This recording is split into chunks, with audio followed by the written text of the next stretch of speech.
আবু মুসলিম আল খাওলামি রাহমাতুল্লাহ আলাইহি খুব অভাবী ছিলেন। মনোযোগ, খুব অভাবী আবু মুসলিম আল খাওলামি। অভাবের তাড়নায় একদিন বিবি ডাক দিয়ে বলেন, স্বামী আমার, আপনি বাজার থেকে একটু বাজার করে নিয়ে আসেন। আবু মুসলিম ডাক দেয়, কয় বিবি রে, বাজার করবো, আমার হাতে কোনো পয়সা করি নাই।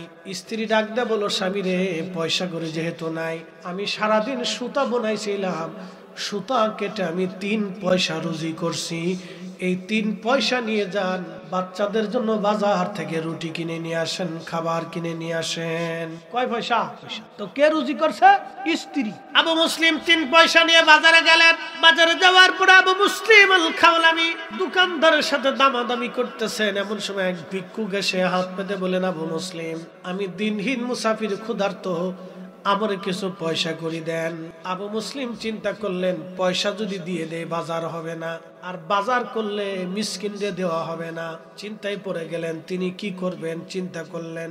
অভাবীকে আল্লাহ তার নিজের দরজা থেকে তাড়াইতে নিষেধ করে দিয়েছেন। আল্লাহ বলছেন, হাবিব, আপনি উম্মতকে শিখান, কখনো ভিক্ষুককে, সায়েলকে ধমক দিবেন না, সায়েলকে, ভিখারিকে দরজা থেকে তাড়াই দিবেন না।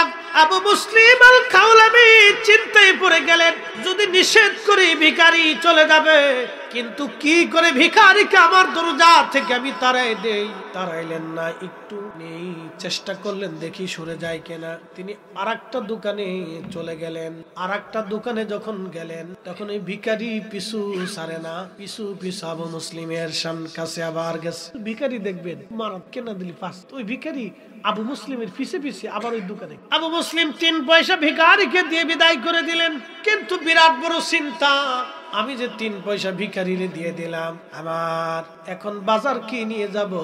তারপরে স্ত্রী পরিশ্রম করে রুজি করছে, বাজার যদি না নেই বকাঝকা করবে, মন খারাপ করবে, রাগারাগি করবে।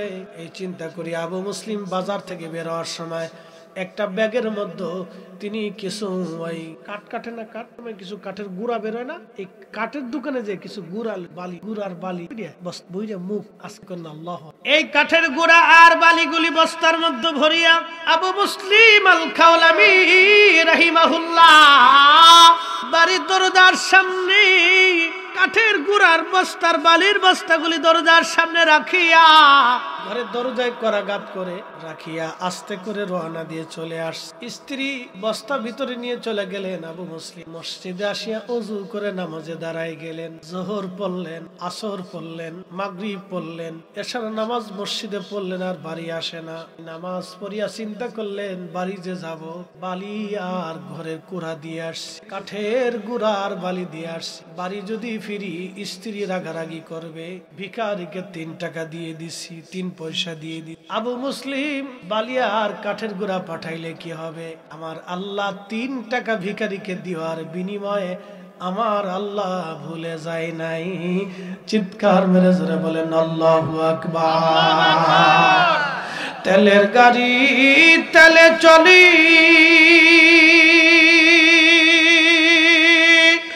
হাওয়ার গাড়ি হাওয়া উড়ে, বিনা তেলে চালায় গাড়ি নবী সুলাইমান, আমরা সেই মুসলমান। এসব নামাজ পড়িয়া আস্তে আস্তে সালাম দিছে, আসসালামু আলাইকুম ওয়া রাহমাতুল্লাহ, আমরা তো আসসালামু আলাইকুম ওয়া রাহমাতুল্লাহ। স্ত্রী দরজা খুলিয়া কয়, স্বামী গো, সারাদিন কোথায় ছিলেন? আটার বস্তা বাড়ি দিয়ে আপনি কোথায় ছিলেন? আমি রুটি টুটি বানাই আপনার জন্য সারাদিন বসে রয়েছি। আল্লাহু আকবার, আরো জোরে। আবু মুসলিম আল খাওলামি কয়, বিবি রে, রুটি কই পাইলা তুমি, আটা কই পাইলা? আপনি তো বস্তা ধরে দিয়ে গেছেন। আরো জোরে, আরো জোরে, আরো জোরে। আপনি তো বস্তা ধরে দিয়ে গেছেন। স্ত্রী বলতেছে, স্বামী রে, জীবনে এইরকম রুটি কোনোদিন খাইনি, আর এত মজার আটাও। যেই দোকান থেকে আটা আনছেন আগামীকাল থেকে সেই দোকান থেকে আই। আবু মুসলিম আল খাওলামি কান, সেই দোকান থেকে বড় বড় দামি দোকান, এটা এই দোকান থেকে বাজার আনতো। তাহলে আল্লাহর পথে দান করলে আল্লাহ কিন্তু মানুষকে ঠকায় না। কথা কর না, ঠিক কিনা? মানুষে আল্লাহ ঠকায়। এই জন্য কোরআন, ওয়া আনফিকু মিম্মা রাযাকনাকুম মিন قبل أن يأتي أحدكم الموت فيقول رب لولا أخرتني إلى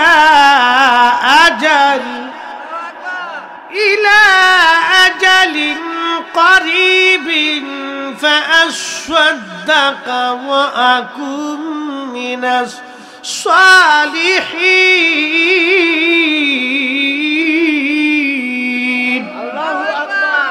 আল্লাহ বলেন, হে বান্দা, তোমার রিজিক থেকে তুমি আল্লাহর পথে খরচা করো, আল্লাহর পথে তুমি দান করো, সদকা করো। তোমার মওত আসার আগে, মরণ আসার আগে তুমি দিয়ে দাও, মরণ আসার আগে দিয়ে দাও।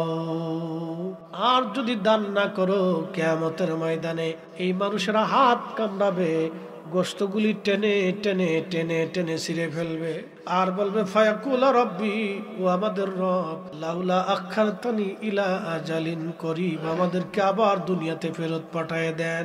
দুনিয়ার ভিতরে যাইয়া ফাআসসাদাকা, বেশি বেশি করে সদকা দিব, ওয়া আকুম মিনাস সলিহিন, নেককারদের অন্তর্ভুক্ত হয়ে যাব। আল্লাহ দুনিয়াতে আবার আমাদেরকে পাঠান।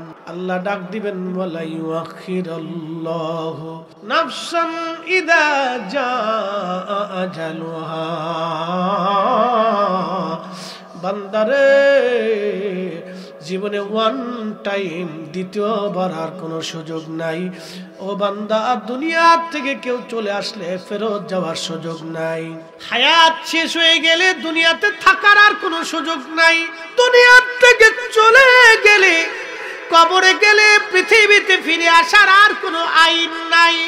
হায়াত শেষ হয়ে গেলে দুনিয়াতে থাকার আর কোনো আইন নাই, আর কোনো বিধান নাই, থাকার আর কোনো সুযোগ নাই, সুযোগ নাই, সুযোগ নাই। আর দুনিয়া চলে গেল হেলায় হেলায় ডুলাই। আমরা হাসতে হাসতে সময় পার করলাম, সন্তানের মোহে পড়ে সময় পার করলাম, স্ত্রীর প্রেমে পড়ে সময় পার করলাম, বন্ধু বান্ধবের আড্ডায় সময় পার করলাম, রুটি রুজিতে সময় পার করলাম, পড়ালেখায় সময় পার করলাম, খেলাধুলায় আনন্দ ফুর্তিতে সময় পার করলাম, অল্প সময় আল্লাহর ইবাদতে কাটাইলাম। জিন্দেগি তোর যাইরে ফাঁকি দিয়া রে সোনার জিন্দেগি তোর যাই ফাঁকি দিয়া, ও দাদো মুরি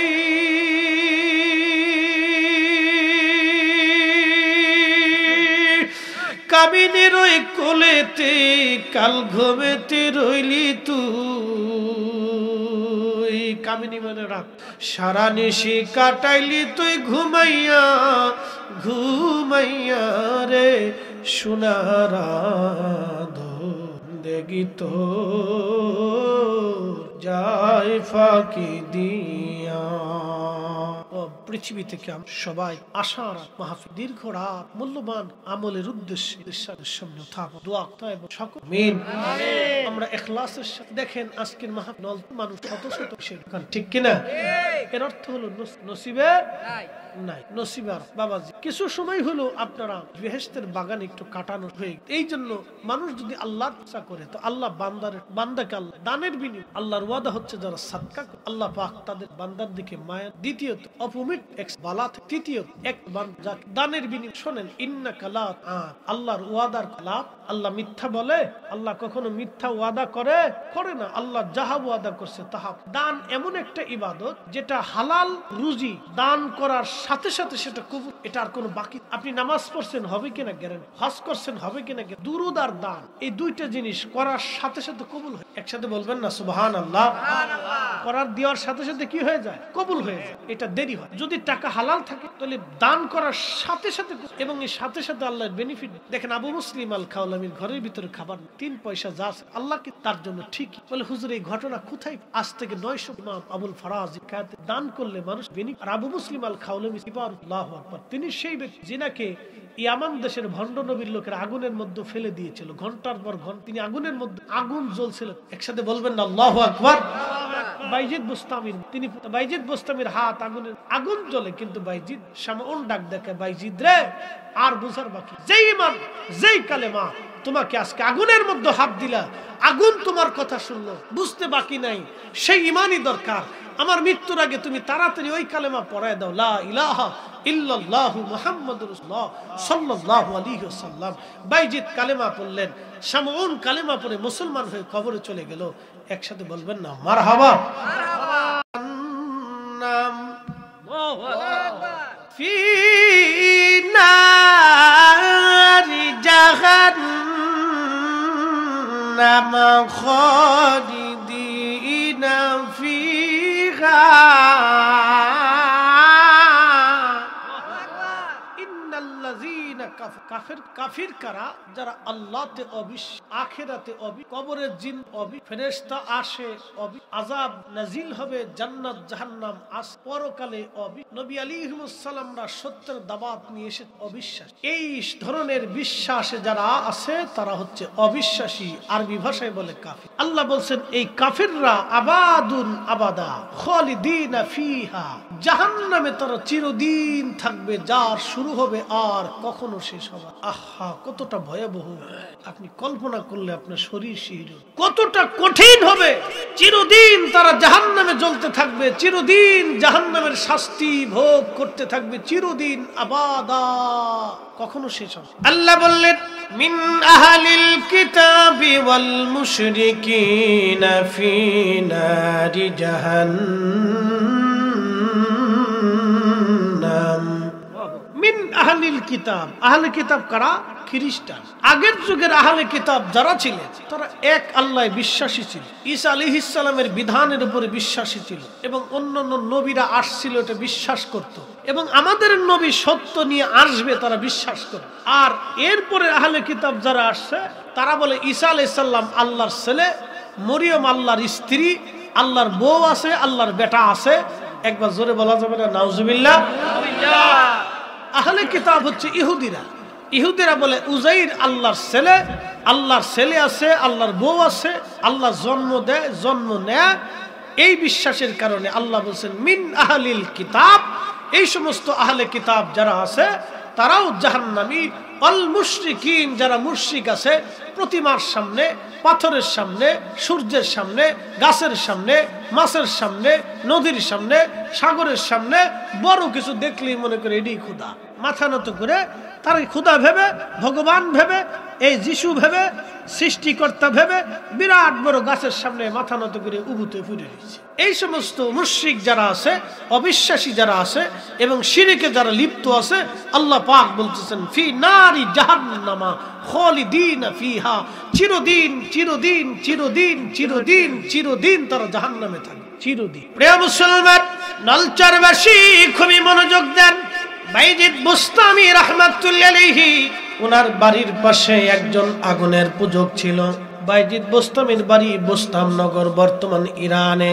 এই ইরানের মানুষ আগে আগুনের পূজা করত, আগুনের পূজারী ছিল। পারস্য সাম্রাজ্য ছিল আগুনের পূজারী। 1000-2000 বছর ধরে তাদের আগুন কখনো নিভে নাই, তারা কখনো আগুন নিভাইতো না, সবসময় আগুন জ্বলতে থাকতো। ওই আগুনের সামনে তারা মাথা নত করে পড়ে থাকতো। হযরতে বাইজিদ বুস্তামির প্রতিবেশী শামউন 40 বছর ধরে আগুনের পূজা করে, সে আগুনের পূজারীদের ধর্মগুরু ছিল। মৃত্যুর সময় ঘনিয়ে গেছে, বাইজিদ বুস্তামি চিন্তা করলো জীবনে একটা বার হলো মৃত্যুর আগে তাকে কালেমার দাওয়াত দিয়ে আসি, দেখি বেচারা কালেমা কবুল করে কিনা। আল্লাহর ওলি বাইজিদ বুস্তামি কালেমার দাওয়াত দেওয়ার জন্য তিনি চলে গেলেন শামউনের বাড়ি। আল্লাহর কোরআন বলতেছে ওয়াল তাকুম মিনকুম উম্মাতুন ইয়াদউনা ইলাল খায়রি ওয়া ইয়া'মুরুনা বিল মা'রুফি ওয়া ইয়ানহাউনা আনিল মুনকার। একবার জোরে বলা যাবে কি মারহাবা? এই যে ওয়াজ, আমাদের আমাদের দেশে একদল নতুন বেরোই হুজুরদেরকে এত টাকা দিয়ে আইনে ওয়াজ করানোর দরকার কি? বাস শুরু। এগুলো নতুন ধরনের ফেতনা। আমাদের দেশে আরেকটা ফেতনা আছে, এই হুজুরদেরকে দাওয়াত করে আইনে বাড়িতে এনে দোয়া করানোর দরকার কি? তোমার নিজের দোয়া নিজে করো, বাড়াইতে লোক দিয়ে দোয়া করার। দেখেন কত বড় শয়তান। শয়তানে শুধু যুক্তি তালাশ করে যে কিভাবে এটা বন্ধ করা যায়। বাড়াইতে লোক দিয়ে দোয়া করার দরকার। এরা আমরা যারা দোয়া করি তাদেরকে বানাইছে বাড়াই। বুঝতে পারছেন? হুজুরের দাওয়াত করে কবরের পাশে নিয়ে তোমার বাবা মার জিয়ারত করানোর দরকার কি? তোমার জিয়ারত তুমি নিজে করো। যুক্তি সুন্দর কিন্তু উদ্দেশ্য খারাপ। কি কথা কর না কে? যুক্তি সুন্দর কিন্তু উদ্দেশ্য খারাপ। নিজের দোয়া তো নিজে করতেই হবে।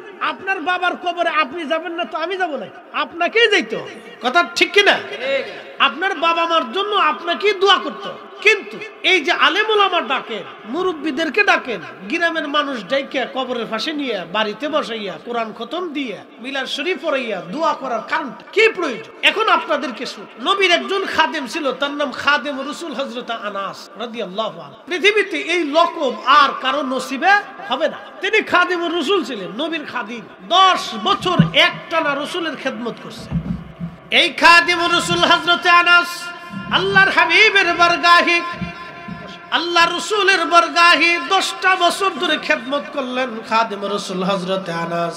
একদিন নবীকে বললেন, ইয়া রাসূলুল্লাহ, আপনি আমার জন্য বরকতের দোয়া করে দেন, যাতে আল্লাহ আমার সম্পদে এবং সন্তানে বরকত দিয়ে দেয়। আল্লাহর নবী দোয়া করলেন, আল্লাহ আমার খাদেম আনাস দোয়া চায়, তার সন্তানে এবং সম্পদে তুমি অগণিত বরকত আল্লাহ দিয়ে দাও। এত পরিমাণে বরকত আল্লাহ দিলেন, সবার সন্তান আল্লাহ দিলেন, কিন্তু খাদেমকেও আল্লাহ সন্তান দিলেন। দিতে দিতে দিতে দিতে আল্লাহ 100 সন্তান দিছে। এরকম বেটা আসেনি দেশে। দুয়ার পাওয়ার কত, আল্লাহ রাসূলের দুয়ার বরকত কত। দিতে দিতে 100-র মতো সন্তান আল্লাহ দিছে। সবার খেজুর গাছে খেজুর যদি একবার ধরতো, হযরত আনাসের খেজুর গাছে খেজুর ধরতো 2 বার। সবার খেজুর গাছে একবার, উনার খেজুর গাছে 2 বার। সবার উটের বাচ্চা একটা হইলে উনার উটের বাচ্চা হইতো 2টা, ছাগলের বাচ্চা 3টে 4টে 5টা করে হইতো। মানে বরকত দিতে দিতে দিতে দিতে এত পরিমাণে হইছে যে উনারে যেমন আল্লাহ সম্পদ দিছে তেমন আল্লাহ সন্তানও দিছে। আল্লাহ রাসূলের দুয়ার পাওয়ার কত, একসাথে বলবেন আল্লাহু আকবার।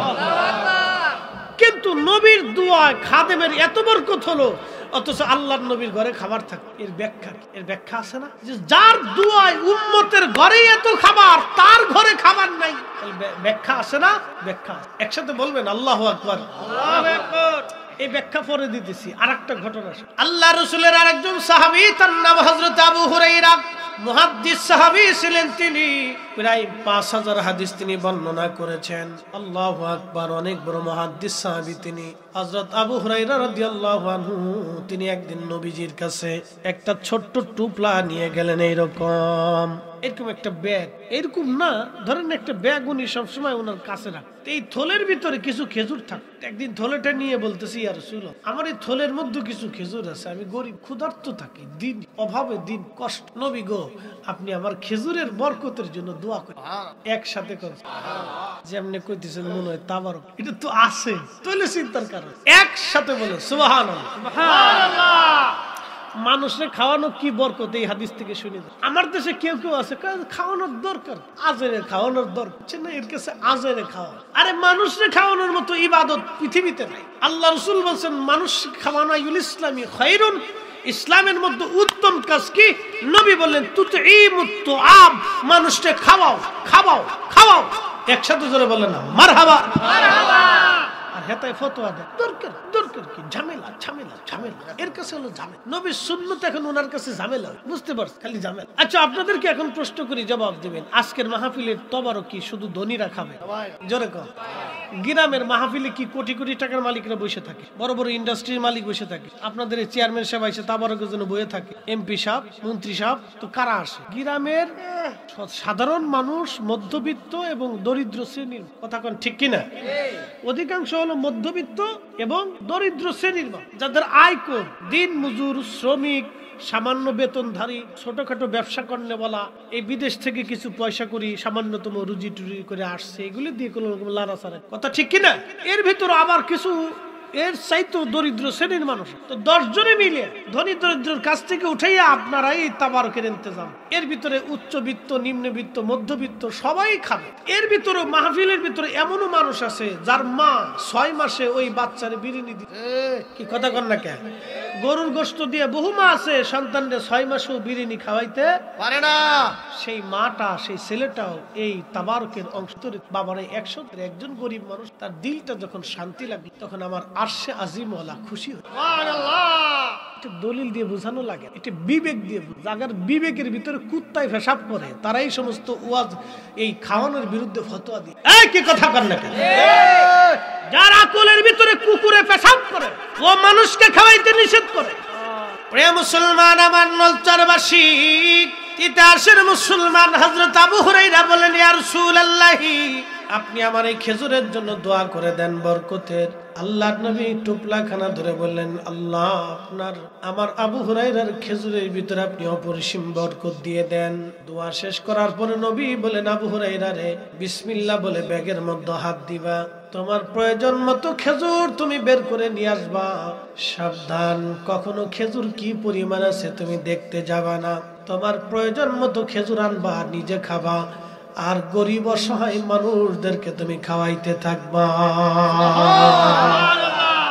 হযরত আবু হুরায়রা বলতেছেন, দুনিয়ার মানুষরে 16 বছর পর্যন্ত এই খেজুর আমি মানুষকে খাওয়াইছি, আমি নিজে খাইছি, কোনদিন খেজুরের কমতি পড়ে না।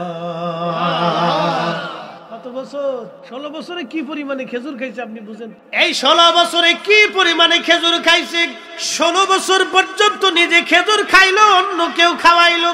উসমান গনি জিন্নুরাইনকে যেই দিন লোকেরা শহীদ করলো মসজিদের ভিতরে, উসমান গনিকে তিনি বাঁচাইতে গিয়েছিলেন। ওই ভিড়ের মধ্যে ধাক্কা ধাক্কিতে হযরত আবু হুরায়রার মাজা থেকে, কোমর থেকে সেই খেজুরের থলেটা হারিয়ে গেল, আর কোনদিন তিনি খুঁজে পান নাই। নবীর এক দুয়ায় 16 বছর পর্যন্ত আবু হুরায়রা খেজুর খাইলো। নবীর এক দুয়ায় হযরতে খাদিম রাসূল আনাস ধনী হয়ে গেল, অথচ আল্লাহর নবীর বাড়ি খাবার থাকতো না, আল্লাহর নবীর ঘরে খাবার আসতো না, আল্লাহর নবী নিজে না খেয়ে থাকতেন।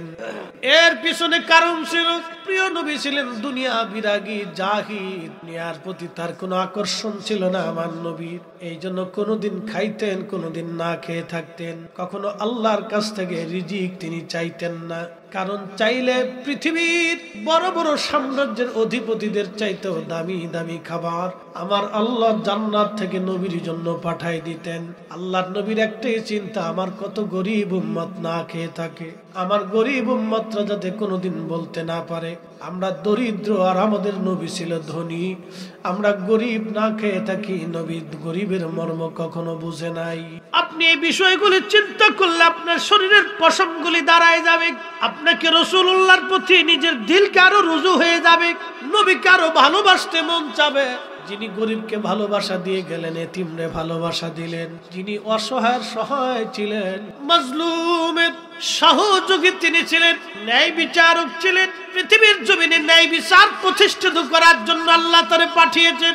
জুলুম, মিথ্যাচারিতা, হঠকারিতা, বেঈমানি আর মুনাফিকি দূর করার জন্য এসেছিলেন। এই জমিনে আল্লাহর হুকুমত কায়েমের জন্য এসেছিলেন, সত্যকে প্রতিষ্ঠিত করার জন্য এসেছিলেন, মিথ্যাকে কবর দেওয়ার জন্য এসেছিলেন, অন্যায়কে কবর দেওয়ার জন্য এসেছিলেন, জুলুমকে কবর দেওয়ার জন্য এসেছিলেন, বেঈমানিকে কবর দেওয়ার জন্য রাসূল এই জমিনে এসেছিলেন। কথা কোন ঠিক না বেটে? আল্লাহ তো রাসূলকে এই জন্য দুনিয়াতে মিথ্যাকে কবর দেওয়ার, জুলুমকে কবর দেওয়ার, অন্যায়টাকে কবর দেওয়ার জন্য রাসূল এসেছেন। ইতিহাসের মুসলমান খুবই মনোযোগ দিয়ে শুনিয়া যান। হযরত বাইজিদ বুস্তামি রাহমাতুল্লাহ আলাইহি ডাক দিয়ে বলতেছে, শামউন 40 বছর ধরে আগুনের পূজা করলা তুমি, 40 বছর ধরে আগুনের পূজা করছো। শামউন রে, কালেমা পড়ো, ইমানদার হয়ে তুমি কবরে চলে যাও। শামউন ডাক দিয়ে বলতেছে, বাইজিদ তোমার ধর্ম সত্য, প্রমাণ কি বলো? বাইজিদ বুস্তামি ডাক দেখে, শামউন রে তুমি কি প্রমাণ চাও তুমি আমাকে বলো। শামউন ডাক দিয়ে বলতেছে, বাইজিদ তুমি প্রমাণ সাবমিট করো যে তোমার ধর্ম সত্য, আমি মিথ্যার উপরে আছি। বাইজিদ বুস্তামি ডাক দিয়ে বলেন, শামন তাহলে তুমি আগুনে হাত দাও, আমি আগুনে হাত দেই। যে আগুনে তুমি 40 বছর ধরে পূজা করতেছো, সেজদা দিচ্ছ, ওই আগুনের কাছে তুমি চাচ্ছ আগুনকে সামনে নিয়ে মাথা নত করে 40 বছর ধরে তুমি কাটাই দিলে রে শামন। ওই আগুনে তুমিও হাত দাও, ওই আগুনেও আমিও হাত দিব। যার হাত আগুনে পোড়াবে তার ধর্ম মিথ্যা, যার হাত আগুনে পোড়াবে না তার ধর্ম সত্য। চিৎকার মেরে জোরে বলেন আল্লাহু আকবার। এই উম্মতের ভিতরে একজমাত মানুষ থাকবেই যারা মানুষকে আল্লাহর দিকে ডাকে। আল্লাহর দিকে ডাকার জন্য এই উম্মতের ভিতরে একজমাত মানুষ থাকবেই সব সময়ের জন্য খারাপ কাজ থেকে ফেরানোর জন্য তারা চেষ্টা করবে। দুঃখের বিষয় আজকে আলেমদের হাদিয়ার দিকে অনেকের নজর পড়ে গেছে। কি কথা কর না, আলেমদের হাদিয়ার দিকে নজর। এত সুদখোর বাংলাদেশে আছে, এত ঘুষখোর অফিসে আদালতে হসপিটালে এখানে সেখানে, এত ঘুষখোর, এখানে তোর নজর পড়লো না খালি আলেমদের টাকা। কি কথা কর না, এখানে তোমার নজর পড়লো না খালি আলেমদের হাদিয়ার দিকে তোমার নজর পড়ে। কারণটা আমার দেশের মসজিদের ইমাম সাহেবের বেতন 5,000, 6,000, 7,000, 10,000ই বলে। 10,000 টাকার বেতনে একজন ফ্যামিলি কি করে বলে? আমরা তো বাংলাদেশের সর্বনিম্ন সরকারি স্কেল বেতন একজন পিয়নের বলেন তো কেউ আছে 16,000 টাকা। তারপরে সরকারে আরো কিছু সুযোগ সুবিধা কম বেশি তা আসে, এটা দিয়ে ধরেন 20,000। একজন সরকারি কর্মচারী বা কর্মকর্তা আপনি যাই বলেন সর্বনিম্ন স্কেলের তার 16,000, সরকারি সুবিধা দিয়ে আরো কিছু ভাতাটাতে দিয়ে 20,000 টাকা তার মাসে। সেক্ষেত্রে একজন ইমামের বেতন মাত্র 10,000 টাকা, 5,000 টাকা। এই 5,000 টাকা দিয়ে একজন ইমামের পরিবার, তার স্ত্রী আছে, তার সন্তান আছে, তার সন্তানদের একটু ভালো খাওয়া, ভালো আশা, সব বাচ্চাদেরই আশা থাকে, সব স্ত্রীর আশা, স্বামীর কাছ থেকে ভালো কিছু শিখে 5,000 টাকা বেতন দিয়ে মুসল্লির ধমকের চোটে ইমাম সাহেবের জান শেষ হয়ে। কি কথা কর না কেন? মুসল্লিরা 3 বেলা ধম, মসজিদ পরিষ্কার করলেন না কেন? হুজুর কই গেছেন আপনি? কি কথা বলেন না কেন? অনেকে না, আমি হক কথা বলতে হবে আজকে। 5,000 টাকা একজন আলেমের জীবনে কি হয়? আমার দেশের অনেক বাচ্চা যার মাসে 5,000 টাকা বেশি খরচা আছে, সেখানে ইমাম সাহেব 5,000 টাকা তার সংসার চলে। এটা এক ধরনের নীরব জুলুম। আর আলেমরা 2-1 একটু বেশি হাদিয়া পাইলে অনেকে চোখ নজর পড়ে গেছে। কারণটা কি? বাংলাদেশে কয়জন বেশি হাদিয়া পায় বলেন? হাতে গোনে কওমিপন্থী বলেন, জামাতপন্থী বলেন, আহলে হাদিসপন্থী বলেন, সুন্নিপন্থী, এই ঘুরে ফিরে 150, 200, 250, 300, সর্বোচ্চ 300, নাকি এর বেশি না, সর্বোচ্চ 300 মানুষ এই কোন রকম মোটামুটি একটা ভালো পর্যায়ের হাদিয়া, সামান্য পর্যায়ে। আর বাদ বাকি লক্ষ লক্ষ আলেম, কেউ ইমামতি করে, কেউ মাদ্রাসায় চাকরি করে। একটা হেফজখানা মাদ্রাসায় একজন শিক্ষকের বেতন কত? 10। একটা মাদ্রাসা, বেসরকারি প্রতিষ্ঠান মাদ্রাসায় একজন শিক্ষকের বেতন কত? 15,000 টাকা, 12,000 টাকা, 8,000 টাকা, 6,000 টাকা। আপনি এগুলি দেখতেছেন না? আমার দেশের অনেক মানুষের প্রত্যেক দিন এমনও ব্যক্তি আছে যারা বিড়ি টেনে প্রত্যেক দিন 100 টাকা খরচা করে। কি কথা কর না কেন? আছে না? বিড়ি টেনে 100 টাকা খরচা করে, তাহলে তার মাসে 3,000 টাকা খরচা খালি বিড়ির পিছনে। কিন্তু মসজিদে 200 টাকা সে দেয় না মাস গেলি বেতন। কি কথা কর না কেন? মসজিদে 200 টাকা সে দেয় না। 2 বছরের দাম আছে, সারা মাসে সারা বছরে মসজিদের ক্যাশিয়ারে জান শেষ হয়ে যায়, টাকা উঠাইতে ভাই দিলেন না, কই দিবানি, ভাই দিলেন না, কই দিবানি, ভাই দিলেন না, দিবানি, দিতে দিতে একবার রমজান মাসে ঠেকাইছে। রমজান মাসের শেষের দিকে তাও দিবার দেয়, অর্ধেক দেয়, আর অর্ধেক না দিয়ে কয় ভাই দিবানি, দিবানি কয়ে 6 বছরও অনেকের বাকি পড়ে গেছে। হে মনে করছে ইমাম সাহেব ঠকায় বেহেশত চলে যাব, ঘুমাই ঘুমাই স্বপ্ন দেখে যে আল্লাহর জান্নাত 8টা হয়ে গেছি, হুর গিলমাল নিয়ে খুব আনন্দে ফুটে রয়েছি। শয়তানে হাসে আর কয় উরে সিটার, তুমি ইমামের বেতন বাদ দিয়ে ইমাম সাহেব ঠকায় আল্লাহর ঘর মসজিদের সাথে বাহানা করে বেহেশত যাবার চিন্তাছে। তোর মতো সিটার আমি শয়তানও জীবনে কোনোদিন দেখি। ভাই এগুলি আফসোসের সাথে, এগুলি আফসোসের সাথে বল মুসল্লি ধম। আবার এর ভিতর অনেক মুসল্লি আছে ইমামের চাকরি খাওয়ার জন্য উঠে পড়ে লাগছে। আছে না ভাই? ইমাম সাহেবের জীবনে যে কত কষ্ট তার হিসাব। ওই অমুকে কইলো হুজুর আমার জন্য দোয়া কর। দোয়া যদি একবার না করছে, ভুলেও যদি ধরেন ইমাম সাহেবের মনে নাই, ভুলে গেছে দোয়া, এই মনে করেন যে তার পিছনে লাগছে, ইমাম আমার দোয়া করলো না, আমি ওরে বেতন দেবো, আর ওর মসজিদে থাকবে, ওর মসজিদে থাকা দেখাইতে। কি কথা কর না কেন? হায় আফসোস উম্মতের জন্য, বড় আফসোস উম্মতের জন্য।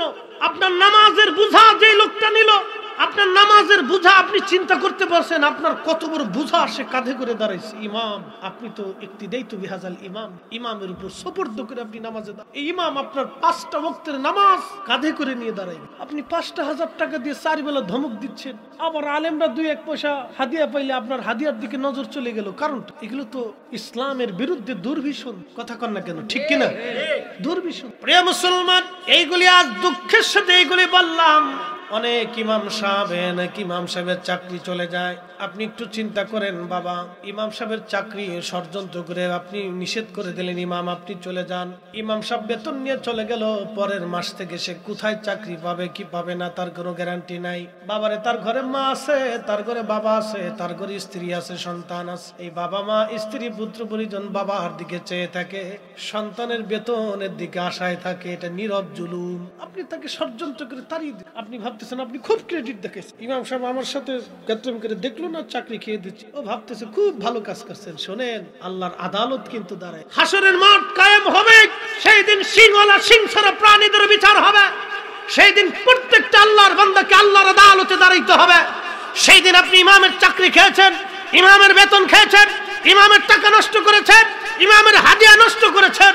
আল্লাহি বিল্লাহি, আল্লাহর আদালত যদি সত্য হয়ে থাকে, আল্লাহর বিচার যদি সত্য হয়ে থাকে, আখিরাত যদি সত্য হয়ে থাকে, তাহলে আপনাকে আল্লাহর আদালতের কাঠগড়ায় দাঁড়াইতেই হবে, দাঁড়াইতেই হবে, দাঁড়াইতেই হবে। সেই দিন ন্যায় বিচার আল্লাহর আদালতে আমরা পাবো। কথা বলেন ঠিক না বেঠি?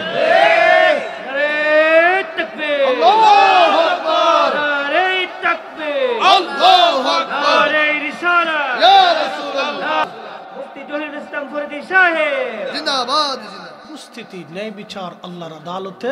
আমি কষ্ট হয়, আমার কাছে অনেকেই ফোন দিয়ে চাকরিটা চলে, একটা চাকরি প্রত্যেক বছরে আমরা আপনি তো ওয়াজ করেন কোথাও, সেদিন একটা ছেলে আমি 3 বিশ্বাস পারি না ভিক্ষা করে, আমার কাছে লাগছে। আমার কথা হলো, যে মাসলাকেরই ইমাম মানুষ, কথা কন না কেন, শুনবি না কমই না কোন ইমাম, ওটা তো আমার দেখার বিষয় না, সে তো মানুষ। কি কথা কন না কেন? তারও তো মন আছে, তার স্ত্রী আছে, তার পুত্র আছে, তার সন্তান আছে। আমরা যদি এগুলি না বলি তো বলবে কি? আমরা যদি আপনাদেরকে না বুঝাই তো বুঝাবে কে?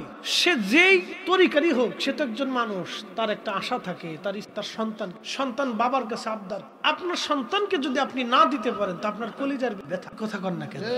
তো ওই ইমাম সাহেবের ওই ছোট্ট চাকরি যারা করে তাদেরও চিন্তা ব্যথা। এই জন্য আল্লাহ রসুল কতটা অগ্রগামী ছিলেন মানুষের হকের ব্যাপারে। রসুল করিম নিজে বলছেন, শ্রমিকের ঘাম শুকানোর আগে শ্রমিকের বেতন পরিশোধ করে দেন।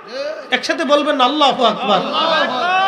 শ্রমিকের বেতন ঘাম শুকানোর আগে শ্রমিকের বেতন পরিশোধ করে। বাবাজি, আমার দেশে যারা দিন মজুর সারাদিন পরিশ্রম করে 500 টাকা, বাবারে, তারও তো ঘরে বাচ্চা, তারও তো স্ত্রী আছে, তারও তো মা, তাদেরও তো মন চায় ভালো কিছু খাই। এই জন্য কোন শ্রমিক রে, কোন দিন মজুর রে, বাড়ির কাজ করনেওয়ালাকে, কোন জন বিক্রি করে করলোকে আপনার কর্মচারী রে কোনোদিন ঠকাবে। এটা আমি জানি আপনার গ্রামের মানুষ ঠকান না, তারপরেও যেহেতু এটা মিডিয়ার মাধ্যমে বহু মানুষ, আমার দেশে ঢাকা শহরে যারা একটু বাড়ির মালিক, তারা নিজেদেরকে খুব দেমগলাম। তার ভাব কি মনে, যে একবারে দুনিয়ার মহারাজা, রাজা পৃথ্বীরাজ হয়েছে, রাজা গৌরগোবিন্দ, এরকম ভাবলিয়ে বসে রয়েছে। রাজা মহারাজা, বিরাট বড় সম্রাট আকবর আর সম্রাট জাহাঙ্গীর সেজে বসে, মনে করছে বিরাট বড় দুনিয়া পেয়ে গেল। আর একটা বাড়ির মালিক যদি কোনো বেডি হয় তো ওই তো কাজ। কি কথা বলতে, যদি কোনো বেডি বাড়ির মালিক হয় তাহলে আর কাজ, তো বাড়ির সামনে দিয়ে হাঁটাও মুশকিল। আর ওই বাড়ির দারোয়ান আর কর্মচারী আর কাজের বেটি যারা আছে, বাপ তার জীবন দফার অবশেষ। আর এই সমস্ত মহিলারা কাজের মেয়েদের কি পরিমাণে মারে, আমি এটা ভাষায় বলতে পারবো, বিবেক দিয়ে বাবা, এই সমস্ত দরিদ্র মানুষের মেয়েরা বাবাকে মারে, গরিব বাবার উত্তর, গরিব করে মারধর হয়ে নীরবে নিভৃতেরা এই সমস্ত জুলুমের শিকার হয়। আল্লাহর কসম করে বলি, এগুলি নীরব জুলুম। এই সমস্ত জুলুমকে দাফন করার জন্য, কবর দেওয়ার জন্য রাহমাতুল লিল আলামিন এসেছিল। কথা বলেন ঠিক না বেটে? নীরব জুলুম, এগুলি যদি দুনিয়ার মানুষ দেখতো তাহলে ওদেরকে একবার কবর রচনা করে নীরব অত্যাচার ভাষায় প্রকাশ করে। প্রিয় উপস্থিতি, প্রিয় বন্ধুগণ, এইগুলি যদি আমরা না বলি তো বলবে কে?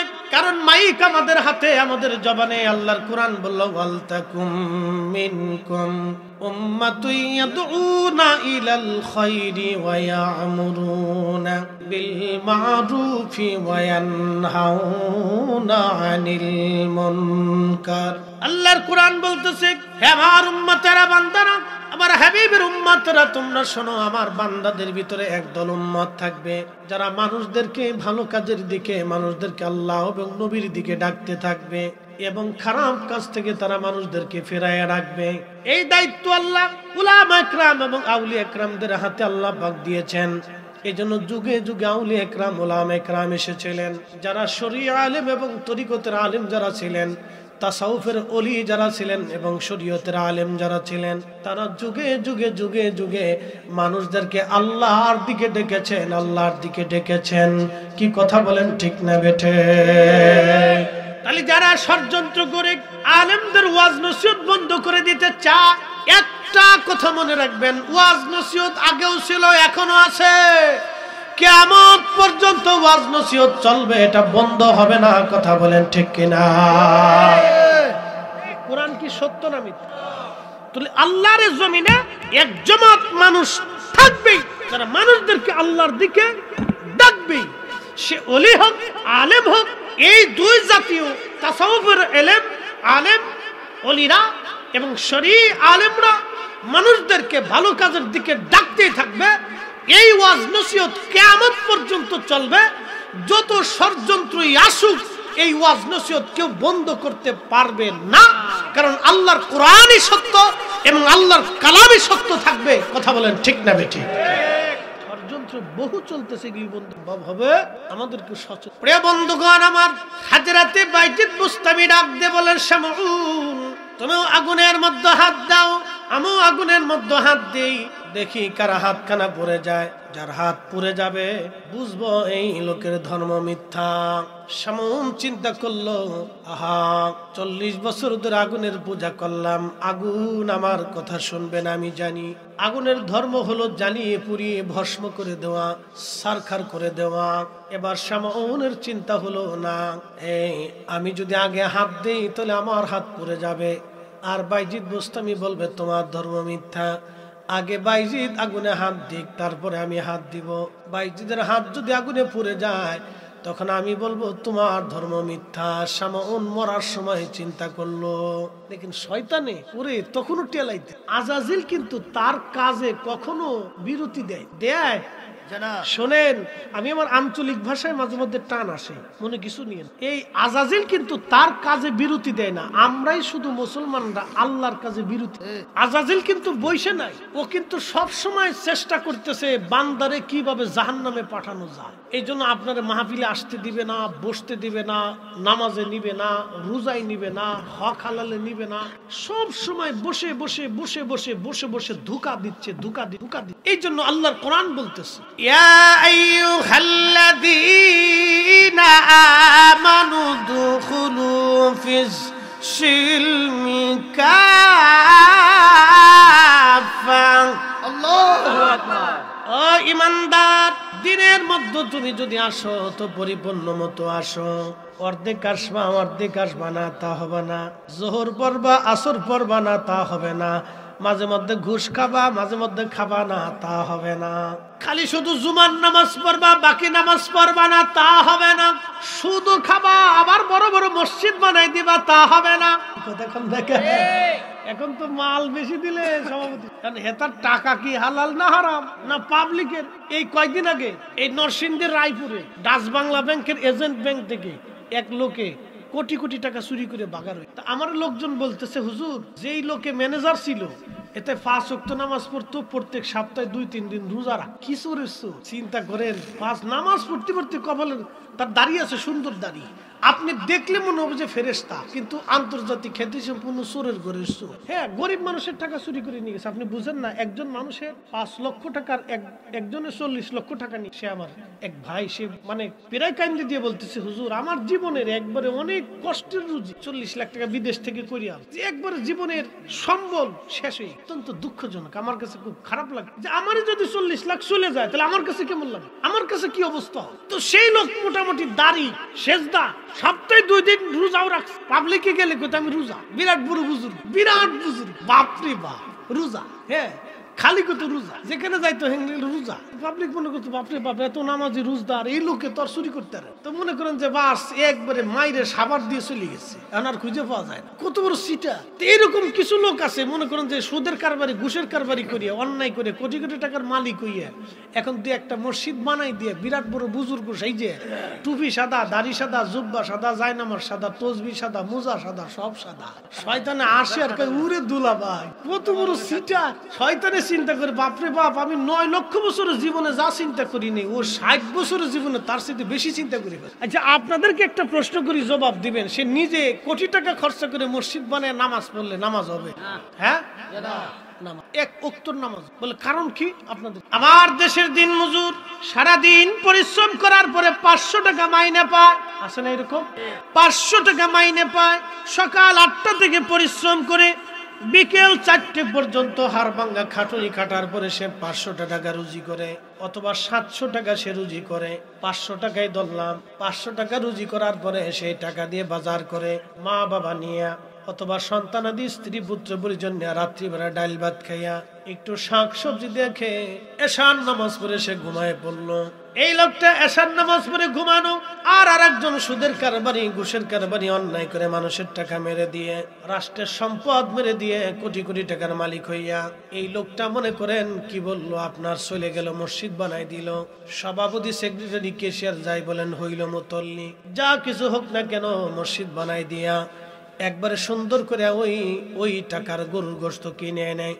আপনাদের কুমিল্লার সন্ধু হোটেলের একবারে কালাবোনা বানাইয়া সুন্দর করে খাইয়া রাত্রিবেলা এশার নামাজ পড়ে ঘুমাইলো।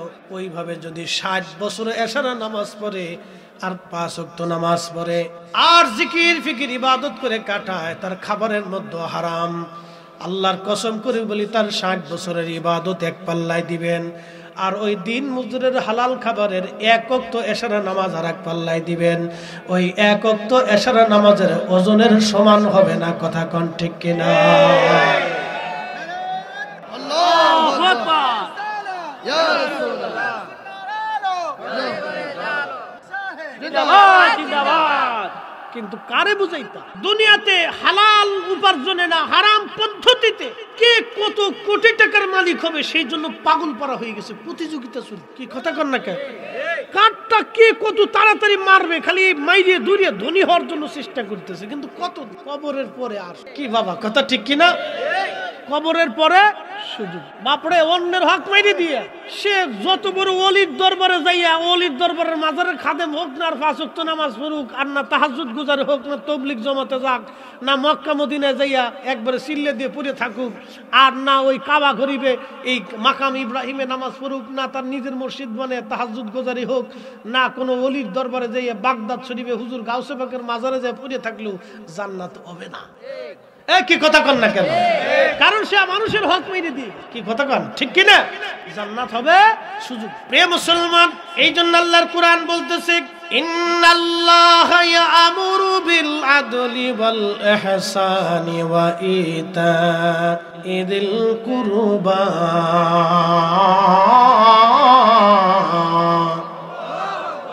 আল্লাহ বলেন আমি হাবিব নিশ্চয় আমি রব, আমি হুকুম করলাম, আমি আল্লাহ আইন প্রণয়ন করলাম, তোমরা আদল করবে, ন্যায় বিচার করবে, অন্যায় করবে না এবং ইহসান করবে। তুমি দয়া করবে, তুমি দয়া করবে, ইহসান করবে, দয়া করবে।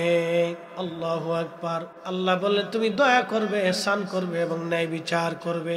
এই ন্যায়টা সমাজ থেকে উঠে যাচ্ছে, শুধু অন্যায় অন্যায় অন্যায়। মানুষ খারাপ কাজ করার জন্য প্রতিযোগিতা শুরু করছে, কিন্তু নেক আমল করার জন্য কোনো প্রতিযোগিতা নাই।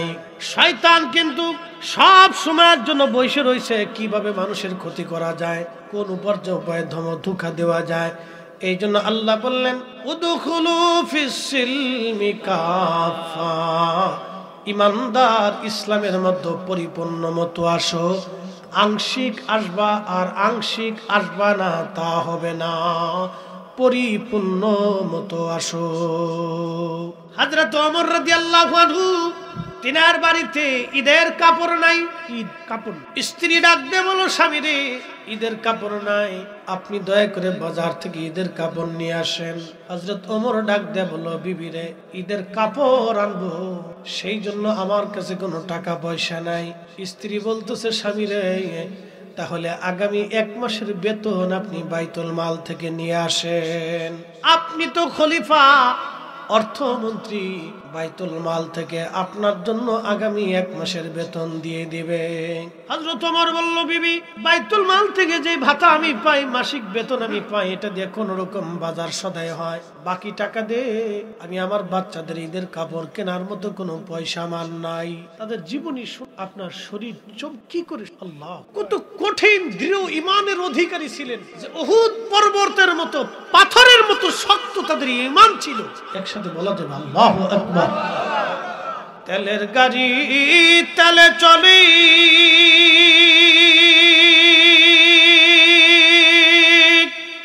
হাওয়ার গাড়ি হাওয়ায় উড়ে, বিনা তেলে চালায় গাড়ি নবী সুলাইমান। আমরা সেই মুসলমান, আমরা সেই মুসলমান। প্রিয় হাজিরিন, হযরত ওমর চিঠি লিখছে অর্থমন্ত্রী আবু উবাইদা ইবনে জাররার কাছে। 10 জন সাহাবী দুনিয়া থেকে জান্নাতের সুসংবাদ পেয়েছিল।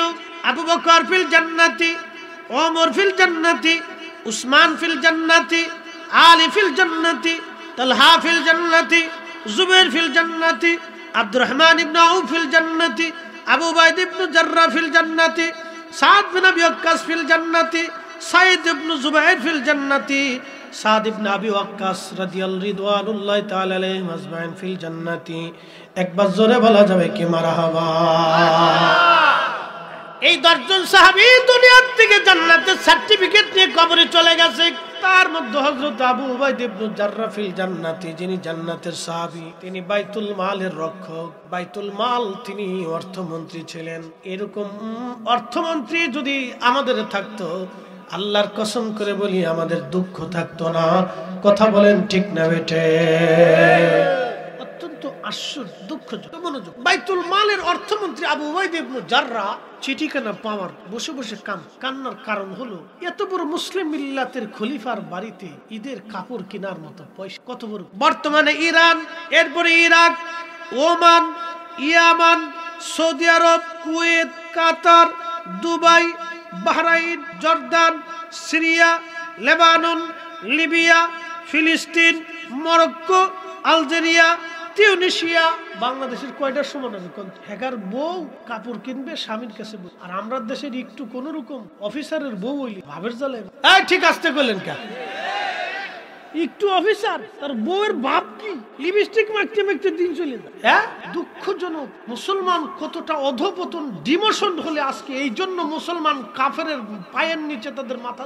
মুসলমান যদি তার নীতিতে ফিরে আসতো, মুসলমান যদি তার আমানতদারিতে ফিরে আসতো, মুসলমান যদি হক ও ইনসাফের উপর প্রতিষ্ঠিত থাকতো, তো মুসলমান আজকে মাথা উঁচু করে দাঁড়িয়ে থাকতো। অত্যন্ত আশ্চর্য এবং দুঃখ হলো সত্য, সৌদি আরবের কয়েকদিন আগে একটা প্রতিবেদনে দেখলাম, সৌদি আরবের মানুষ যে পরিমাণে খাবার অপচয় করে, এই পরিমাণ খাবার অপচয় যেটা করে, এটা যদি গরিব মানুষের ভিতরে বিলাই দেয়, তো মুসলমান কোন দেশের মানুষ ক্ষুধার্ত থাকে না। আমার কাছে কলিজায় দাউ দাউ করে উঠলো যে হায় সর্বনাশ, বলে কি কথা, আমি মিথ্যা কথা বলছি? সৌদি আরবের মুসলমানরা যে খাবার অপচয় করে, ওরা যদি এই খাবার শুধু সোমালিয়া, এই আফ্রিকার গরিব মানুষের ভিতরে দিয়ে আমার দেশের গরিব ভালো খাওয়ার আশায় বসে, আপনি দেখেন, আপনি একটু খুঁজে দেখেন, আপনার প্রতিবেশী আত্মীয় স্বজন অনেকে আছে, মুখ বুঝে থাকে, বলতে সাহস, লজ্জা পায় বলতে পারে। বাবারে, এই জন্য আল্লাহ রসুলের একটা সুন্নত, এই সুন্নত আজকে হারাই গেছে, এই সুন্নত আজকে হারিয়ে গেছে। নবী করিম সাল্লাল্লাহু আলাইহি সাল্লামের একটা দামি সুন্নত ছিল, নবী উম্মতের বাড়ি খোঁজ নিতেন, কার বাড়ি খাবার আছে, কার বাড়ি। এবং আল্লাহ রাসূল বলে দিয়ে গেছে, উম্মত তোমরা প্রত্যেক দিন খাবার খাওয়ার আগে, রাত্রিবেলা ঘুমানোর আগে তোমার প্রতিবেশীর খবর নাও, তার ঘরে খাবার আছে কিনা। যদি তোমার প্রতিবেশী ক্ষুধার্ত থাকে, আর তুমি পেট পরে খেয়ে রাত্রিবেলা ঘুমিয়ে তাহাজ্জুদ নামাজও পড়া, তারপরেও তোমার নাম মুমিনের কাতারে লেখা হবে না। তুমি আগে খোঁজ নিয়ে দেখো তোমার প্রতিবেশী, তোমার আত্মীয় স্বজনের ঘরে খাবার আছে কিনা। এই খোঁজ আমার দেশের উম্মত আজকে ভুলে গেছে। উম্মতের মনে নেই এই সুন্নতের কথা। কথা বলেন ঠিক না?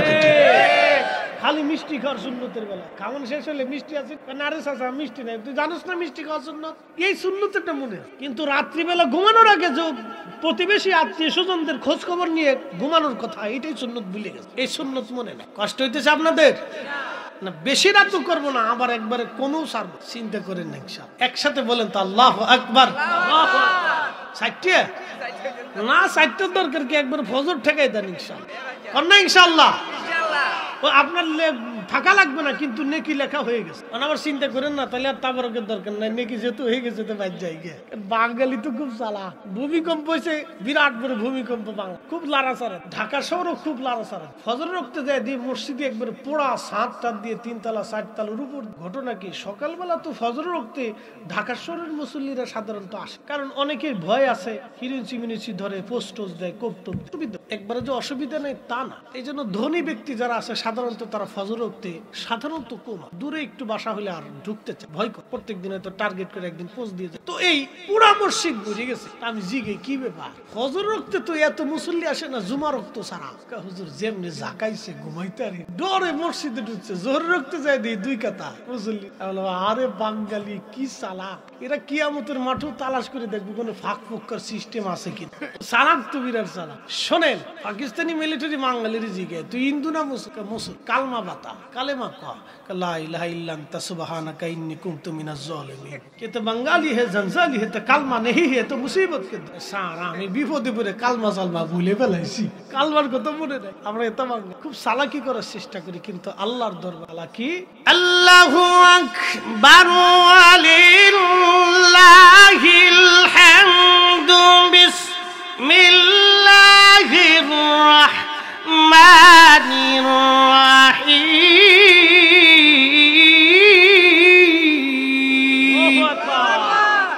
ইয়া আইয়ুহাল্লাযীনা আমানু তাকুল্লাহা হাক্কা তুকাতিহি ওয়া লা তামুতুন্না ইল্লা ওয়া আনতুম মুসলিমুন।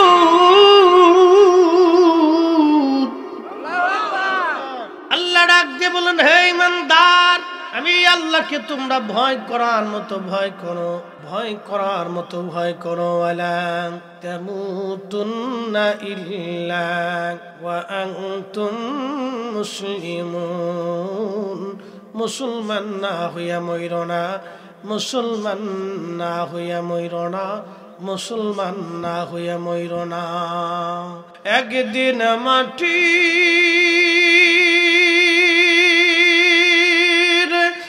হবে ঘরে মোনামার, নো বন্ধ দালান ঘর।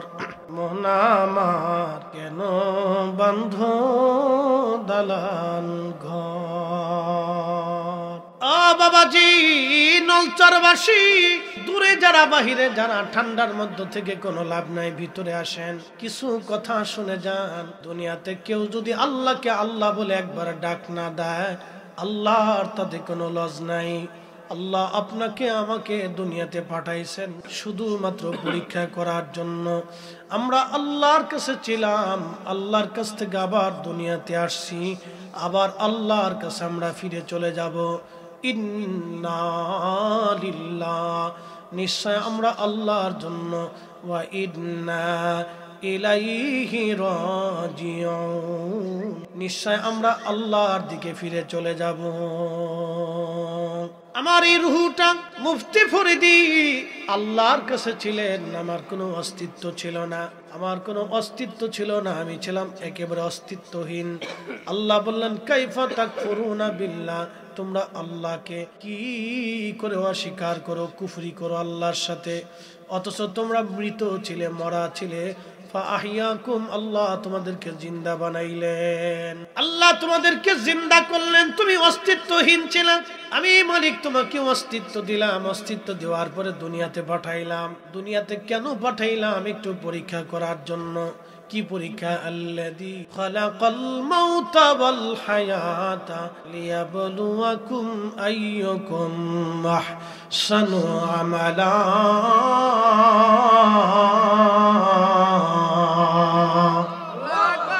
কাসা তোর চিন পাখি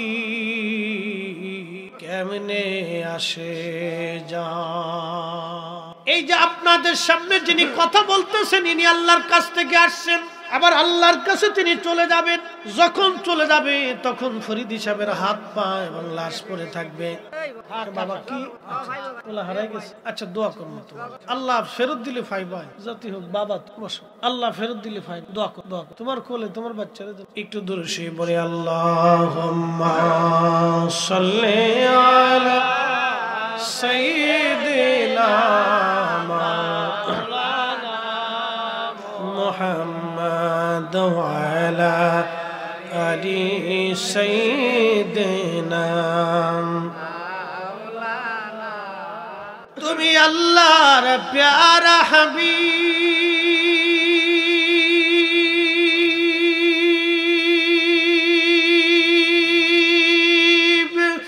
তোমার তুলনা নাই কেউ,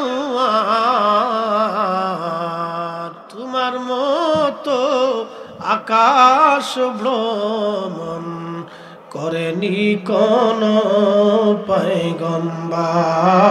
আল্লাহুম্মা সাল্লি আলা সাইয়্যিদিনা মাওলানা মুহাম্মদ আলি সাইয়্যিদিনা। প্রিয় ভাইরা আমার, আল্লাহর কোরআন বলতেছে, বন্ধু তুমি আমার কাছে ফিরে আসবা। আল্লাহর কাছে আমরা আবার ফিরে চলে যাব। দুনিয়া থেকে কিছুই নেওয়ার সুযোগ নাই। কত ধনী তো রাজা মহারাজারা, কত রাজা মহারাজা সম্রাটরা কবরে চলে গেল। আল্লাহ তাদের পাহারা দেওয়ার জন্য লক্ষ লক্ষ সৈন্য থাকতো, কিন্তু আজরাইল থেকে পালানোর কোনো রাস্তা নাই। আল্লাহর কোরআন বলল ফাইন্নাহু মুলাকিকুম, মরণ তার সাথে মোলাকাত করবে। মরণ থেকে পালানোর কোনো রাস্তা নাই, মরণ থেকে পালানোর কোনো রাস্তা নাই। মরণ তার সাথে মোলাকাত করবে, মরণ তার সাথে মোলাকাত। হাজিরিন, এই যে ফরিদি আপনি আল্লাহর কাছে চলে গেলে বডিখানা পড়ে থাকবে। মানুষের ইন্তেকালের 24 ঘন্টা পর পায়খানা রাস্তা দিয়ে একটা পোকা বের হয়ে আসে। বাবারে দুনিয়া কিছুই না, দুনিয়া কিছুই না, দুনিয়া কিছুই না। এই দুনিয়াটা পরীক্ষার জায়গা, যারা পরীক্ষায় পাশ করবে তারা সাকসেস। দুনিয়া কিছুই না। চোখের সামনে কত মানুষ চলে গেল আর আসলো না, কত মানুষ চলে গেল আর ফিরে আসলো না। এই যে মানুষের ইন্তেকালের 24 ঘন্টা পর পায়খানা রাস্তা দিয়ে একটা পোকা বের হয়ে আসে। এই পোকাটা সমস্ত শরীরের মধ্যে ছড়ায় যায়, দুর্গন্ধ ছড়াইতে থাকে। এই পোকা দুর্গন্ধ ছড়িয়ে ছড়িয়ে ছড়িয়ে ছড়িয়ে এই পোকা তখন ছেলে বলবে তাড়াতাড়ি বাবারে কবর দিয়ে দাও, মেয়ে বলবে তাড়াতাড়ি কবরে দিয়ে দাও, প্রতিবেশীরা বলবে তাড়াতাড়ি কবরে দিয়ে দাও। সবাই শুধু বলবে কবরে দিয়ে দাও, কবরে পৌঁছাও, কবরে দিয়ে দাও। কেউ আর রাখতে চাবে না। তাহলে একটু চিন্তা করেন, আপনি হারাম খাইলেন কার জন্য? মানুষ ঠকাইলেন আপনি কার? আল্লাহর আইন অমান্য করলেন আপনি কার জন্য? সবই ধোঁকা ধোঁকা ধোঁকা ধোঁকা। কথা বলেন ঠিক কিনা? সবই ধোঁকা ধোঁকা ধোঁকা। কার জন্য রে তুমি হারাম খাইছো? কার জন্য তুমি মানুষ ঠকাইছো? কারে খুশি করার জন্য তুমি সন্তান, স্ত্রী, পুত্র, পরিজনের জন্য তুমি আল্লাহর আইন ছেড়ে দিয়েছো? কার জন্য তুমি করছো? আজকে মারা যাওয়ার সঙ্গে সঙ্গে সবাই তোমারে দুনিয়া থেকে জুদা করে দিল, শরীর থেকে পচা দুর্গন্ধ আসতে লাগলো। প্রিয় হাজিরিন, এই জন্য দুনিয়া অল্প সময়ের জন্য, দুনিয়া থেকে আপনি চলে যাব। যে বডিখানা আপনারা দেখেন, এই বডিখানা আল্লাহ মাটি দিয়া, পানি দিয়া এবং আগুন দিয়া আর বাতাস দিয়া আল্লাহ বানাইছে। এই বডির মধ্যে 4টা পদার্থ আছে, বাতাস, খাক ও বাদ। আগুন, পানি, মাটি, বাতাস। আগুন, পানি, মাটি, বাতাস, 4টার সংমিশ্রণে আল্লাহ বডি বানাইছে। এই দেহের মধ্যে যদি শ্বাস প্রশ্বাস বাতাস যদি না যায় তাহলে দেহখানা বন্ধ হয়ে যাবে।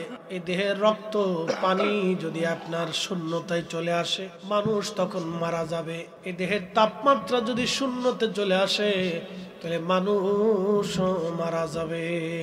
4 রঙের মশলা দিয়া যে কইরাছে তোর গঠন, 4 রঙের মশলা দিয়া।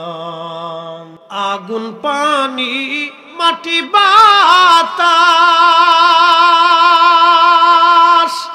একই যোগে করিয়া প্রকাশ। আগুন, পানি, মাটি, বাতাস একই যোগে করিয়া প্রকাশ। দেখিলি না তুই কইরা তালাশ, ওরে দেখিলি না তুই কইরা তালাশ, কোন জায়গা সে মহাজন। 4 রঙের মশলা দিয়া, 4 রঙের মশলা দিয়া যে কইরাছে তোর গঠন, 4 রঙের মশলা দিয়া। তাহলে আমাদের উদ্দেশ্য আল্লাহকে খোঁজা, আল্লাহকে খুশি করা, আল্লাহকে রাজি করা। এই জন্য কোরআন বলে, কুল, হুজুর আপনি বলে দেন, ইন্না সলাতি, সালাত আমি আল্লাহর জন্য, ওয়া নুসুকি আমার কুরবানি, আমার ত্যাগ সব আল্লাহর জন্য, ওয়া মাহিয়ায়া আমার জীবন আল্লাহর জন্য, ওয়া মামাতি আমার মরণ আল্লাহর জন্য, লিল্লাহি রাব্বিল আলামিন সমস্ত জগৎ সমূহের মালিকের জন্য। কি কথা বলেন, ঠিক না বেঠে? আমাদের সব কার জন্য হবে? আল্লাহর জন্য। যখনই সবকিছু আল্লাহর জন্য হবে তখন তামাম মাখলুক আমার অধীনস্থ করে। আমার জীবনের সবকিছু যখন আল্লাহর জন্য হবে তখন সমস্ত মাখলুক গুলি আল্লাহ আমাদের অধীনস্থ করে দিবে। শামউন হাত দিবে না, চালাকি করলো সে। শামউন ডাক দেখে, বাইজিদ তুমি আগুনে হাত দাও। আল্লাহর ওলি বাইজিদ বুস্তামি রহমাতুল্লাহ আলাইহি বিসমিল্লাহির রহমানির রহিম বলে আগুনের মধ্যে হাত ঢুকাই দিলেন। আগুন জ্বলে, কিন্তু বাইজিদ বুস্তামির হাত জ্বলে না।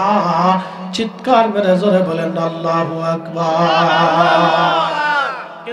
আগুনের কাজ হচ্ছে জ্বালি পুড়ি সারখার করে দেয়। বাইজিদ আগুনের ভিতরে হাত দিল, হাত পুড়ে না। বাইজিদ পুড়ে না, আগুন জ্বলে। বাইজিদ পুড়ে না, আগুন জ্বলে। আগুন বাইজিদের হাত পুড়ায় না, কারণ বান্দা যখন আল্লাহর হয়ে যায় সমস্ত মাখলুকগুলি বান্দার অধীনস্থ হয়। আল্লাহ রাসূল সহিহ বুখারীর কিতাবুর রাকাকে নবী বলেন, মান আদালি ওয়ালিয়ান ফাকাদ আযানতুহু বিল হারব। আমার ওলির সাথে যারা দুশমনি করে আমি আল্লাহ তার সাথে যুদ্ধ ঘোষণা করি। আমার ওলিরা যখন আল্লাহর ইবাদত করে, ফরজ ইবাদতগুলি আল্লাহর কাছে পছন্দ। ফরজ ইবাদত করার পরে মানুষ যখন নওয়াফেল করে, অতিরিক্ত ইবাদত নফল, নওয়াফেল ইবাদত যখন বান্দা করে, আমরা বলি নফল ইবাদত। এই নফল ইবাদত বান্দা যখন করে তখন বান্দা আল্লাহর দিকে যায়, আল্লাহ বান্দার দিকে আসে, বান্দা আল্লাহর দিকে রুজু হয়, আল্লাহ বান্দার দিকে মহব্বতের সম্পর্ক বাড়ে। বাড়তে বাড়তে বাড়তে বাড়তে এমন একটা পর্যায় হয় বান্দার 2টা চোখ আল্লাহর চোখ হয়ে যায়, বান্দার 2টা কান আল্লাহর কান হয়ে যায়, বান্দার 2টা হাত আল্লাহর হাত হয়ে যায়, বান্দার 2টা পা আল্লাহর পা হয়ে যায়, বান্দার জবান আল্লাহর জবান হয়ে যায়। যখন বান্দার চোখ আল্লাহর চোখ হয়, আল্লাহ রাসূল বলতেছো আমার উম্মতেরা ইত্তাকু ফারাসাতাল মুমিন, তখন তোমরা মুমিনের চাহনিকে ভয় করো, কারণ তারা নিজেরা চায় না বরং আল্লাহর চোখ দিয়ে তাকায়। একসাথে বলবেন না সুবহানাল্লাহ, সুবহানাল্লাহ। ওই আল্লাহর ওলির চোখ শুধু আল্লাহর ওলির চোখ থাকে না, হাকিকতে আল্লাহর চোখ হয়ে যায়। অর্থাৎ আমার মালিক আমার মাওলা তার ওই চোখের ভিতরে আল্লাহর তাজাল্লি দিয়ে দেয়, তখন এই বান্দা যখন আল্লাহর জন্য কোনো দিকে তাকায় তখন আমার আল্লাহ মাখলুকগুলি তার অধীনস্থ করিয়া দেয়। এই জন্য আল্লাহর ওলি শাহজালাল ইয়ামানি মুজাররিদি রাহমাতুল্লাহ আলাইহি যায় নামাজ দিয়ে নদী পার হয়েছেন। আল্লাহু আকবার। কি দিয়ে নদী পার হয়েছে? যায় নামাজ দিয়ে নদী পার। এখন বলেন যে যায় নামাজ দিয়ে নদী পার হয়েছে কি করতে হয়েছে? নিজেকে আল্লাহর পথে বিলীন করি। কথা কন নাকি ঠিক কিনা? বিড়িটা না ফিরে হয়েছে না মনে কিছু নেই। ফির ওলি যারা তারা কোনোদিন বিড়িটা না মন খারাপ করে এটা খাওয়া হারাম। আমি বাথরুমে বিড়ি জিগে বাইরে 10 টাকা কেয়ারটেকারে দিয়ে বললাম বেটা রে বাথরুমে খালি বিড়ির কারণ আপনার আগে বিড়ি যে খাইলো খাওয়ার তো জায়গা রাস্তাঘাট কোনাকাঞ্চি বাজার ঘাট কত জায়গায় তো বিড়ি খাওয়ার, এইখানে বসে বিড়ি টানি এই বিড়ি না টাল ক্লিয়ার। তার অর্থ হলো বিড়ি তারে ধরে ফেলছে, হেতায় বিড়ি ধরা লাগে না, বিড়ি তারে ধরে ফেলছে। আর যখন বিড়ি ধরছে তখন বোঝা গেছে এখানে আর হালালের কাজে না, এটা হারামই হয়। একই কথা কর না কেন ধরে বলে ওটা রক্তের সাথে মিশে গেছে, টান না দিলে ক্লিয়ার হয় না, উপর থেকে টান দেবে নিচ দিয়ে ক্লিয়ার। কি আশ্চর্য! হ্যাঁ, এক ধরনের মারাত্মক নেশা। এগুলি থেকে আমাদের দূরে চলে আসতো। এখান থেকে আমাদের এখান থেকে কোনো উপকার, যেখানে ক্ষতি লুকাইতো সেখানে ইসলাম সমর্থন আদৌ, যেখান থেকে ক্ষতি আসতেছে সেখানে ইসলাম এটাকে আপনার সমর্থন, হালাল এটাকে সমর্থন করে। আল্লাহ কোরআন খাও হালালান তাইব, বিশুদ্ধ খাও, হালাল খাবা, হালালের সাথে আরেক তাইব, বিশুদ্ধ তাইব পরিশুদ্ধটা, অপরিশুদ্ধটাও আল্লাহ এই জন্য পরিশুদ্ধটাকে যেটা খাবেন সেটার জন্য পরিশুদ্ধ নির্মল। হাজরাতে বাইজিদ বুস্তামি আল্লাহকে নিজের পথে সমর্পণ করে দিলেন, নিজে জাহিদ হয়ে গেলেন, মুজাহাদা করলেন, নিজেকে আল্লাহর পথে বিলীন করে দিলেন। আল্লাহ তার হয়ে গেল, সে আল্লাহর হয়ে গেল। এই জন্য আগুনের মধ্যে হাত দেয়, আগুন জ্বলে কিন্তু বাইজিদ জ্বলে না। চিৎকার মেরে জোরে বলেন আল্লাহু আকবার। আরেকটা ঘটনা না, কষ্ট হচ্ছে আপনাদের? তাহলে একসাথে আবার জোরে বলি তো আল্লাহু আকবার। আবু মুসলিম আল খাওলামি কিবারুত তাবিঈন, অনেক বড় তাবিঈ ছিল, বাড়ি ছিল মিশর। মদিনায় এসে আবু বকর সিদ্দিক রাদিয়াল্লাহু আনহুর হাতে কালেমা। আবু মুসলিম আল খাওলামি রাহমাতুল্লাহ আলাইহি খুব অভাবী ছিলেন, মনোযোগ, খুব অভাবী আবু মুসলিম আল খাওলামি। অভাবের তাড়নায় একদিন বিবি ডাক দেয়, বলেন স্বামী আমার আপনি বাজার থেকে একটু বাজার করে নিয়ে আসেন। আবু মুসলিম ডাক দেয়, কয় বিবি রে বাজার করবো, আমার হাতে কোনো পয়সা করি নাই। স্ত্রী ডাক দেয়, বলো স্বামী রে পয়সা করি যেহেতু নাই, আমি সারাদিন সুতা বোনাইছিলাম, সুতা কেটে আমি 3 পয়সা রুজি করছি, এই 3 পয়সা নিয়ে যান, বাচ্চাদের জন্য বাজার থেকে রুটি কিনে নিয়ে আসেন, খাবার কিনে নিয়ে আসেন। কয় পয়সা? তো কে রুজি করছে? স্ত্রী। আবু মুসলিম 3 পয়সা নিয়ে বাজারে গেলেন। বাজারে যাওয়ার পর আবু মুসলিম আল খাওলামি দোকানদারের সাথে দামাদামি করতেছেন। এমন সময় এক ভিক্ষুক এসে হাত পেতে বলেন, আবু মুসলিম আমি দিনহীন মুসাফির, ক্ষুধার্ত, আমার কিছু পয়সা করে দেন। আবু মুসলিম চিন্তা করলেন, পয়সা যদি দিয়ে দেয় বাজার হবে না, আর বাজার করলে মিসকিনদের দেওয়া হবে না। চিন্তায় পড়ে গেলেন, তিনি কি করবেন চিন্তা করলেন। অভাবীকে আল্লাহ তার নিজের দরজা থেকে তাড়াইতে নিষেধ করে দিয়েছেন। আল্লাহ বলছেন, হাবিব আপনি উম্মতকে শিখান কখনো ভিক্ষুককে সায়েলকে ধমক দিবেন না, সায়েলকে ভিখারিকে দরজা থেকে তাড়াই দিবেন না।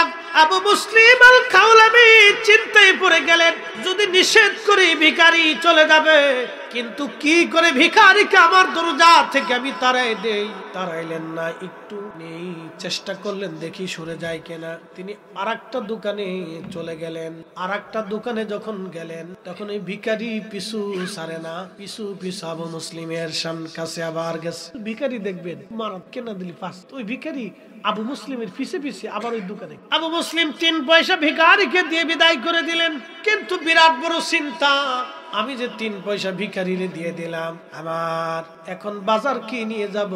তারপরে স্ত্রী পরিশ্রম করে রুজি করছে, বাজার যদি না নেই বকাঝকা করবে, মন খারাপ করবে, রাগারাগি করবে। এই চিন্তা করি আবু মুসলিম বাজার থেকে বের হওয়ার সময় একটা ব্যাগের মধ্যে তিনি কিছু ওই কাঠে না কিছু কাঠের গুঁড়া বেরোয় না, এই কাঠের দোকানে যে কিছু গুড়ার বালি বইরা মুখ আজকে আল্লাহ, এই কাঠের গুঁড়া আর বালিগুলি বস্তার মধ্যে ভরিয়া আবু মুসলিম আল খাওলামি রাহিমাহুল্লাহ বাড়ির দরজার সামনে কাঠের গুড়ার বস্তার বালির বস্তাগুলি দরজার সামনে রাখিয়া ঘরের দরজায় করাঘাত করে রাখিয়া আস্তে করে রওনা দিয়ে চলে আসছে। স্ত্রী বস্তা ভিতরে নিয়ে চলে গেলেন। আবু মুসলিম মসজিদে আসিয়া ওযু করে নামাজে দাঁড়ায় গেলেন। যোহর পড়লেন, আসর পড়লেন, মাগরিব পড়লেন, এশার নামাজ মসজিদে পড়লেন, আর বাড়ি আসে না। নামাজ পড়িয়া চিন্তা করলেন বাড়ি যে যাব, বালি আর ঘরের কুড়া দিয়ে আসছি, কাঠের গুড়া আর বালি দিয়ে আসছি, বাড়ি যদি ফিরি স্ত্রী রাগারাগি করবে।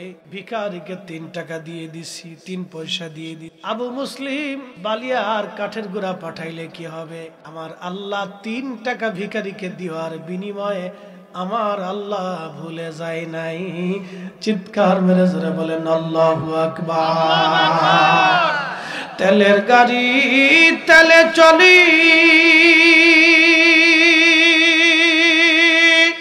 হাওয়ার গাড়ি হাওয়ায় উড়ে, বিনা তেলে চালায় গাড়ি নবী সুলাইমান। আমরা সেই মুসলমান। এসব নামাজ পড়িয়া আস্তে আস্তে সালাম দিছে, আসসালামু আলাইকুম ওয়া রাহমাতুল্লাহ। আমরা তো আসসালামু আলাইকুম ওয়া রাহমাতুল্লাহ। স্ত্রী দরজা খুলিয়া কয়, স্বামী গো সারাদিন কোথায় ছিলেন? আটার বস্তা বাড়ি দিয়ে আপনি কোথায় ছিলেন? আমি রুটি টুটি বানাই আপনার জন্য সারাদিন বসে রয়েছি। আল্লাহু আকবার। আরো জোরে। আবু মুসলিম আল খাওলি কয়, বিবি রে রুটি কই পাইলা তুমি, আটা কই পাইলা? আপনি তো বস্তা ধরে দিয়ে গেছেন। আরো জোরে, আরো জোরে, আরো জোরে। আপনি তো বস্তা ধরে দিয়ে গেছেন। স্ত্রী বলতেছে, স্বামী রে জীবনে এইরকম রুটি কোনোদিন খাইনি, আর এত মজার আটাও। যেই দোকান থেকে আটা আনছেন আগামীকাল থেকে সেই দোকান থেকে আই। আবু মুসলিম আল খাওলামি কান, সেই দোকান থেকে বড় বড় দামি দোকান এটা, এই দোকান থেকে বাজার আনতে। তাহলে আল্লাহর পথে দান করলে আল্লাহ কিন্তু মানুষকে ঠকায় না। কথা কর না কেন, ঠিক কিনা? মানুষে আল্লাহ ঠকায়। এই জন্য কোরআন, ওয়া আনফিকু মিম্মা রাযাকনাকুম মিন ক্বাবলি আইয়াতিয়া আহাদাকুমুল মাউত ফায়াকুলা রাব্বি লাউলা আখখারতানি ইলা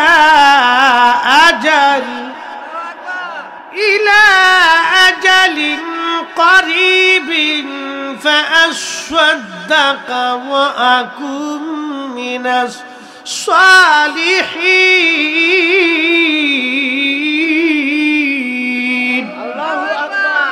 আল্লাহ বলেন, এ বান্দা তোমার রিজিক থেকে তুমি আল্লাহর পথে খরচা করো, আল্লাহর পথে তুমি দান করো, সদকা করো। তোমার মওত আসার আগে, মরণ আসার আগে তুমি দিয়ে দাও, মরণ আসার আগে দিয়ে দাও। আর যদি দান না করো, কিয়ামতের ময়দানে এই মানুষেরা হাত কামড়াবে, গোশতগুলি টেনে টেনে টেনে টেনে ছিঁড়ে ফেলবে, আর বলবে ফায়াকুলা রব্বি, ও আমাদের রব, লাউলা আখারতানি ইলা আজালিন করিব, আমাদেরকে আবার দুনিয়াতে ফেরত পাঠায় দেন। দুনিয়ার ভিতরে যাইয়া ফাআসসাদাকা, বেশি বেশি করে সদকা দিব, ওয়া আকুম মিনাস সালিহিন, নেককারদের অন্তর্ভুক্ত হয়ে যাব। আল্লাহ দুনিয়াতে আবার আমাদেরকে পাঠান। আল্লাহ ডাক দিবেন, ওয়ালা ইউআখিরুল্লাহু নাফসান ইযা জাআ আজালুহা। বান্দারে জীবনে ওয়ান টাইম, দ্বিতীয়বার আর কোনো সুযোগ নাই। ও বান্দা, দুনিয়া থেকে কেউ চলে আসলে ফেরত যাওয়ার সুযোগ নাই। হায়াত শেষ হয়ে গেলে দুনিয়াতে থাকার আর কোনো সুযোগ নাই। দুনিয়া থেকে চলে গেলে, কবরে গেলে পৃথিবীতে ফিরে আসার আর কোনো আইন নাই। হায়াত শেষ হয়ে গেলে দুনিয়াতে থাকার আর কোনো আইন নাই, আর কোনো বিধান নাই, থাকার আর কোনো সুযোগ নাই, সুযোগ নাই, সুযোগ নাই। আর দুনিয়া চলে গেল হেলায় হেলায় ডুলাই। আমরা হাসতে হাসতে সময় পার করলাম, সন্তানের মোহে পড়ে সময় পার করলাম, স্ত্রীর প্রেমে পড়ে সময় পার করলাম, বন্ধু বান্ধবের আড্ডায় সময় পার করলাম, রুটি রুজিতে সময় পার করলাম, পড়ালেখায় সময় পার করলাম, খেলাধুলায় আনন্দ ফুর্তিতে সময় পার করলাম। অল্প সময় আল্লাহর ইবাদতে কাটাইলাম, জিন্দেগি তোর যাইরে ফাঁকি দিয়া রে সোনার দেখি তোর যাই ফাঁকি দিয়া। ও দাদো মুরি